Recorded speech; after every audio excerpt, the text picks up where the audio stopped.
What's up, sunshine? Welcome to CNN 10, the best 10 minutes in news. Happy Friday Eve. It's Thursday, March 7th. Let's make it a random thought Thursday, shall we? Did you know that the name for a group of squids is shoal? But shouldn't the collective noun for squid be squad?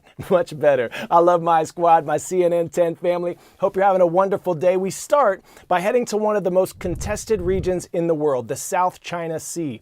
This area of the Pacific Ocean is home to Asia's main shipping lane, with more than $3 trillion in trade passing through every year. That's according to the Center for Strategic and International Studies. For decades, China has expressed a claim of authority over a bulk of the sea, but neighboring countries have continually disputed this claim. The Philippines even brought its case to an international tribunal, which in 2016 ruled that China had no legal basis to its claim. China refuses to accept this ruling. So why is this important to the rest of the world? Well, Philippines is a mutual defense ally of the United States, for example. So ongoing tensions in the South China Sea raise concerns about a potential global conflict arising from these disputed waters. CNN recently embedded with the Philippine Coast Guard and witnessed a confrontation with Chinese ships. Here's CNN's Ivan Watson with more. It is just after sunrise, and as you may see, there is a large Chinese Coast Guard ship directly in front of this Philippines Coast Guard vessel. And we've been watching this over the course of the last hour. These are supposed to be international waterways with free passage. I'm aboard this Philippines Coast Guard ship that was part of a convoy of 4 vessels that were headed towards a place called the Second Thomas Shoal. And before dawn, all of a sudden, these Philippine ships were swarmed by much larger and many more Chinese ships. There are more off to our port bow. These are not marked like the Chinese Coast Guard ships, but they're clearly operating with them and operating in very close proximity to this Philippines Coast Guard ship. In fact, I've seen them in the past cutting this off, and what they've succeeded in doing is not only pretty much stopping our ship in its tracks, but it has separated this ship from the other boats in the Philippines convoy, which included 2 small resupply vessels that were trying to get to the Second Thomas Shoal. Now, part of what is at play here is a territorial dispute.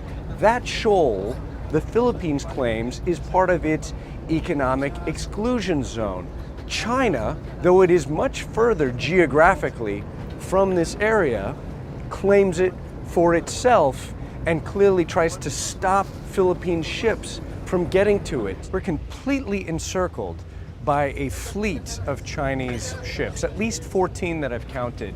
And moments ago, the Chinese Coast Guard ships were blasting a Philippines resupply vessel with water cannons.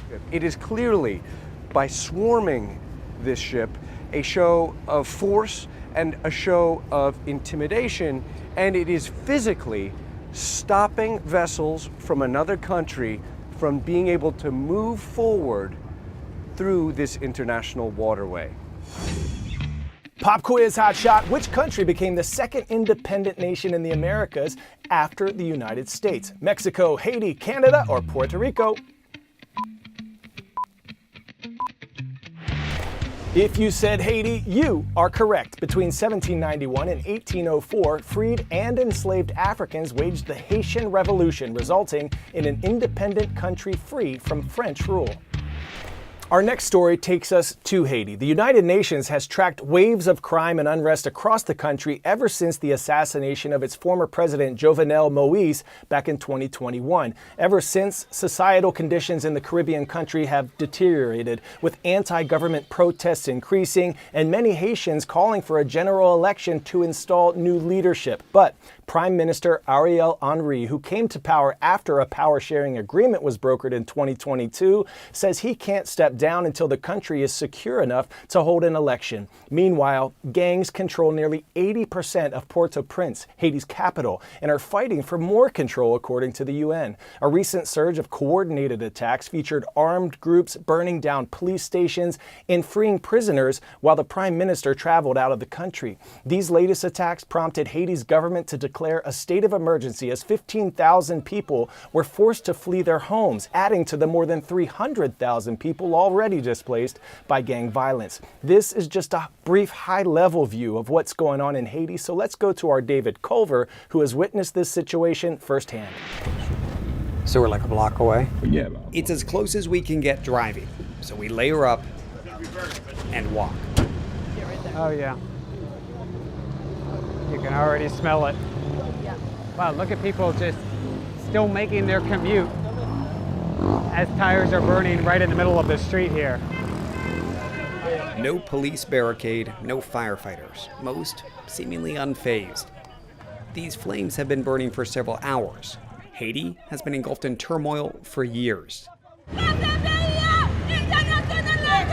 We don't have a home to live in, we don't have food to eat. That's what they're shouting. Many here now fear their country is on the brink of exploding. Does it feel safe right now? No. Does it? No, doesn't say. My country is broken right now.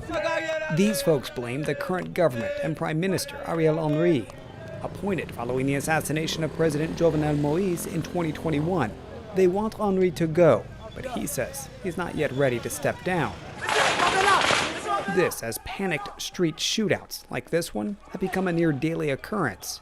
It's often a clash between police and the gangs, which have essentially taken Haiti hostage. Many residents now living behind barricades. This is not the gangs doing this. This is the folks that live in these neighborhoods who are putting these up to prevent gangs from coming in and kidnapping. Using whatever might stop or slow the kidnappers. Efforts to protect families and preserve innocence. In recent months, gangs have seized more and more control over this country, including the roads leading to Port-au-Prince. Officials estimate that gangs now control as much as 80% of the capital. Even the U.S. Embassy and International Airport are mostly surrounded by rival gang territories. It's led the Haitian National Police to create an undercover unit. We go with them to the front lines. This unit actually goes into gang areas, looks for gang members, and fights them. And you can see they're getting ready. Yeah, so our drivers all geared up now, ready for potential gunfire to come our way. Stay away from the windows as we come in here. They describe this as the last defensive point, and beyond here is what they consider to be their front lines. From here, you can see the battlefield. No signs of any suspected gang members, for now. Police are not the only ones trying to gain the upper hand here. In a fractured state, alternatives to the gangs and government surface. We're headed to meet a commander of BSAP, Haiti's armed environmental protection agency that has splintered from the Henry government, challenging its legitimacy. We pull up to a gated compound. The man in the purple shirt leads us in. He then changes into his BSAP uniform. It's the commander. He's in hiding from police. His message echoes the anti-government protester. Toute révolution. He flexes BSAP's strength in numbers and its potential to help bring stability. But when it comes to his own family, You mentioned you have 4 kids. What do you think their future is in this country? he fears their future is best served leaving Haiti. The question that no doubt people in the U.S. will ask is, well, why should we help?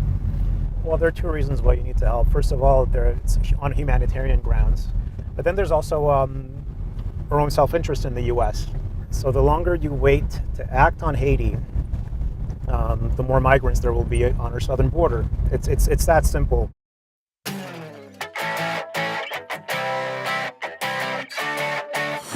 For today's story, getting a 10 out of 10, they see me rolling. Tumbleweeds taking over the city of Eagle Mountain in Utah. Look at this. It looks like a scene you might see in Fortnite. Blizzards and high winds in the western U.S. have prompted tumbleweeds to swarm roads, houses, vehicles. Local authorities are calling this windstorm a Tumblemageddon. Thanks for rolling with me today. Let's take some great energy into the day and finish up strong tomorrow. I want to show some love today. Redwood Valley Middle School in Redwood Falls, Minnesota. Keep soaring to great heights, Cardinals. And this shout out goes to the Chargers at Pearl City High School on the island of Oahu in Hawaii. Aloha. Have an awesome day, y'all. I'm Coy Wire, and I'll see you tomorrow.